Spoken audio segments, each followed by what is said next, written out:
শ্বিলঙত খাচী ছাত্ৰ সন্থাৰ নেতৃত্বত হোৱা হিংসাত্মক প্ৰতিবাদক লৈ অসমত তীব্ৰ প্ৰতিক্ৰিয়া। প্ৰতিবাদৰ নামত অসমৰ বাহন আৰু যাত্ৰীক আক্ৰমণৰ ঘটনাক ধিক্কাৰ দিছে অসমৰ বিভিন্ন দল সংগঠন আৰু ৰাজনৈতিক নেতাই।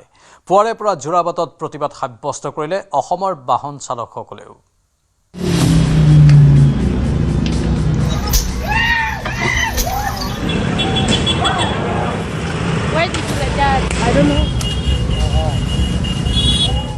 শ্বিলঙত প্ৰতিবাদকাৰীৰ সন্ত্ৰাস, অসমত তীব্ৰ প্ৰতিক্ৰিয়া।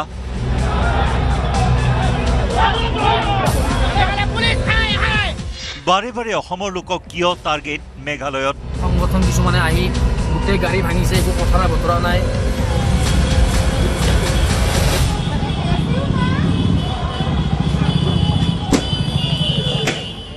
প্ৰতিবাদৰ নামত আক্ৰমণ কৰা কাৰ্যক ধিক্কাৰ, গৰিহণা।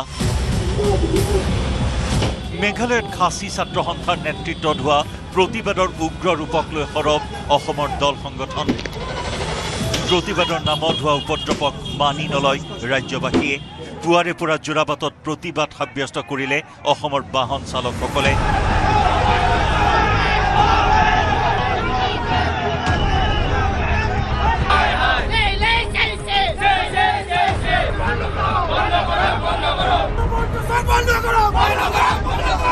মেঘালয়ৰ পৰা অহা বাহনক অসমত প্ৰৱেশ কৰাত বাধা।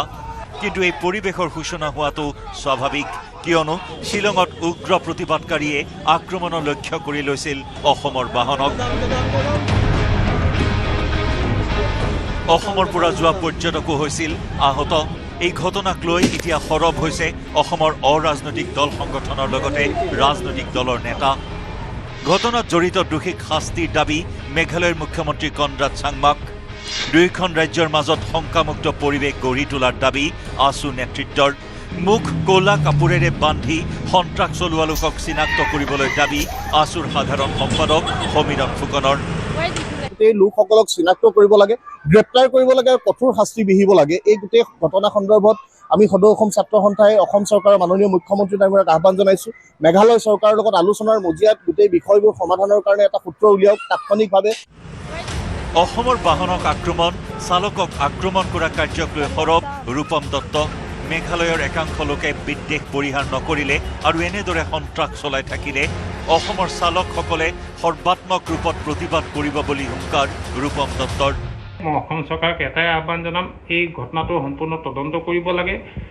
অসমৰ গাড়ীৰ যিখিনি ক্ষতিসাধন হ'ল সেইখিনি পূৰণ কৰিব লাগে। কেনেকৈ কৰে সেইটো আমি নাজানো। আমি 2-3 দিন আমি সময় অপেক্ষা কৰিম, আমি একদম মনে মনে থাকিম। কিন্তু তাৰপিছত আমি যিটো আন্দোলন ল'ম একদম জংগী ৰূপত কৰিম, তেতিয়া কিন্তু আপোনালোকে আমাক বাধা নিদিব। অসম জাতীয় পৰিষদৰ সভাপতি লুৰিণজ্যোতি গগৈৰো প্ৰতিক্ৰিয়া প্ৰকাশ। দুষ্কৃতিকাৰীক কঠোৰ হাতেৰে দমন কৰক মেঘালয়ৰ মুখ্যমন্ত্ৰীয়ে। আক্ৰমণত বিধ্বস্ত হোৱা বাহনক ক্ষতিপূৰণ দিবলৈ দাবী কনৰাড চাংমাক। দুয়োখন ৰাজ্যৰ মাজত সমন্বয় যাতে ব্ৰতী হৈ থাকে তাৰ ব্যৱস্থা ল'বলৈ অসমৰ মুখ্যমন্ত্ৰী হিমন্ত বিশ্ব শৰ্মাক আহ্বান লুৰিণজ্যোতি গগৈ। শান্তি শৃংখলা ৰক্ষাৰ স্বাৰ্থত যাতে কোনো কাৰণত এনেকুৱা ধৰণৰ আইন শৃংখলা জড়িত ঘটনা যাতে সংঘটিত নহয়। অসমৰ পৰা পৰ্যটনৰ কাৰণে যোৱা, বিভিন্ন কাৰণত শ্বিলঙলৈ যোৱা মানুহৰ ওপৰত যাতে কোনো কাৰণতে আক্ৰমণ নহয়, তাৰ কাৰণে তেওঁ এক শক্তিশালী ব্যৱস্থা গ্ৰহণ কৰক। শ্বিলঙত হোৱা আক্ৰমণক লৈ গৰজি উঠিছে অসম টেক্সি চালক সন্থা। মেঘালয়ৰ বাহনৰ বিৰুদ্ধে সৰ্বাত্মক প্ৰতিৰোধৰ হুংকাৰ সন্থাৰ। মেঘালয় মুখ্যমন্ত্ৰী আৰু পৰিবহণ মন্ত্ৰীক ক্ষমা খোজাৰ দাবী অসম টেক্সি চালক সন্থাৰ।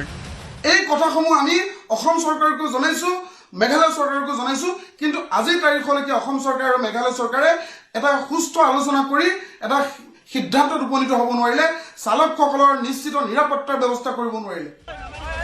এনেদৰে প্ৰতিবাদৰ নামত শ্বিলঙত হোৱা বৰ্বৰতাক লৈ অসমত এতিয়া তীব্ৰ প্ৰতিক্ৰিয়াৰ সৃষ্টি হৈছে। কিন্তু অসমৰ দল সংগঠন, ৰাজনৈতিক নেতাৰ দাবী আৰু আহ্বানৰ প্ৰতি কাষৰীয়া ৰাজ্যখনৰ মুখ্যমন্ত্ৰী কনৰাড চাংমাই কিমান সঁহাৰি জনায় সেয়াহে এতিয়া সময়ৰ হাতত।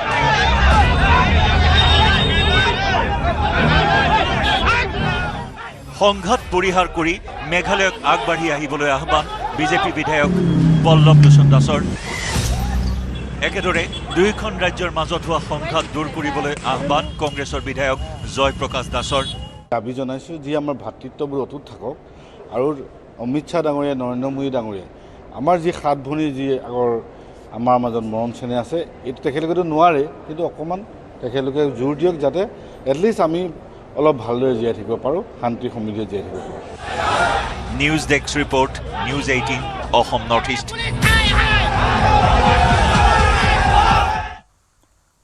মেঘালয়ত অসমৰ পৰ্যটকৰ বাহনত কৰা আক্ৰমণৰ ঘটনাক তীব্ৰ গৰিহণা অসম জাতীয়তাবাদী যুৱ ছাত্ৰ পৰিষদৰ।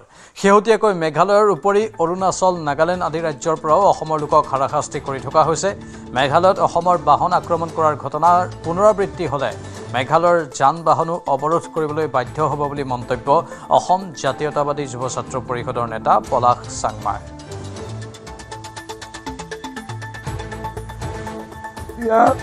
ৰাজ্যবিলাকৰ অসমৰ মানুহৰ প্ৰতি এটা শেহতীয়াকৈ বিদ্বেষ ভাৱ জন্ম হৈছে।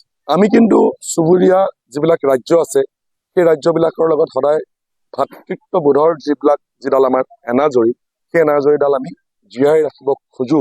কিন্তু কেতিয়াবা হয়তো মেঘালয়ত, কেতিয়াবা অৰুণাচলত, কেতিয়াবা নাগালেণ্ডৰ পৰা আমাৰ মানুহক হাৰাশাস্তি কৰা হয়। যোৱাকালিও আমি দেখিছো যে মেঘালয়ৰ এটা ছাত্ৰ সংগঠনে তাত তেওঁলোকৰ সমস্যাক লৈ পেলাই যেতিয়া প্ৰতিবাদ কৰিছিলে, আমাৰ ইয়াৰ পৰা যোৱা টুৰিষ্ট যিবিলাক টেক্সি বা যিবিলাক টুৰিষ্ট আন বাহন, সেই বাহনবিলাক এমূৰৰ পৰা ভাঙিবলৈ আৰম্ভ কৰিছে।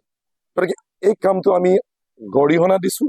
আৰু এনেধৰণে যদি আপোনালোকে আমাৰ মানুহক হাৰাশাস্তি কৰে, তেনেহ'লে আপোনালোকৰ তাৰ পৰা অহা কেৱল মাত্ৰ টুৰিষ্ট টেক্সি নহয়, সমুদায় বাহন আমি নিশ্চিতভাৱে অৱৰোধ কৰিম।